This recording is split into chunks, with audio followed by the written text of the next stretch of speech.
Thoughts on unmarried heterosexual couples referring to one another as partner rather than boyfriend or girlfriend?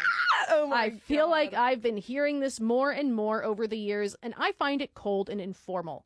Hey, so I'm married, so I'm not exactly who you were asking about this, but I do think it's a great opportunity to talk about queer ambiguity and how the use of the term partner can work as a sort of subtle protest against heteronormativity. So, about 17 years ago, I was extremely lucky to get a chance to work with and learn from some amazing queer scholars from Southern Illinois, San Francisco State University, and Arizona State University about the concept of queering spaces.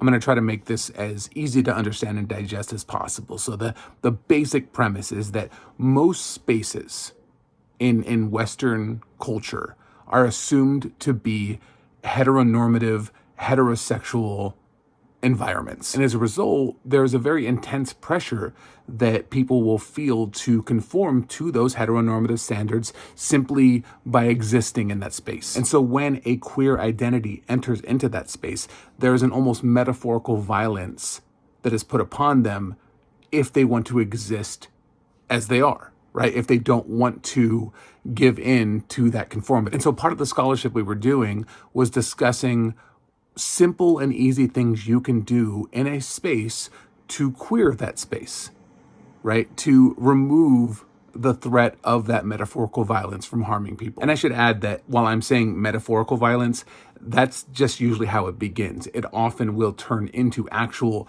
real physical violence in spaces where breaking from that normative structure is especially shunned. And so one of the ways to queer a space is to allow ambiguity to exist about your sexuality, right? And so when I say, oh, my partner is doing something later, or I'm going to see my partner later, it allows people to sit in the unknown, right? And you have to be comfortable allowing that unknown to be there. And the more ways you find to create ambiguity and to allow ambiguity to exist, the safer these spaces can become for people that are not cisgender heterosexual couples.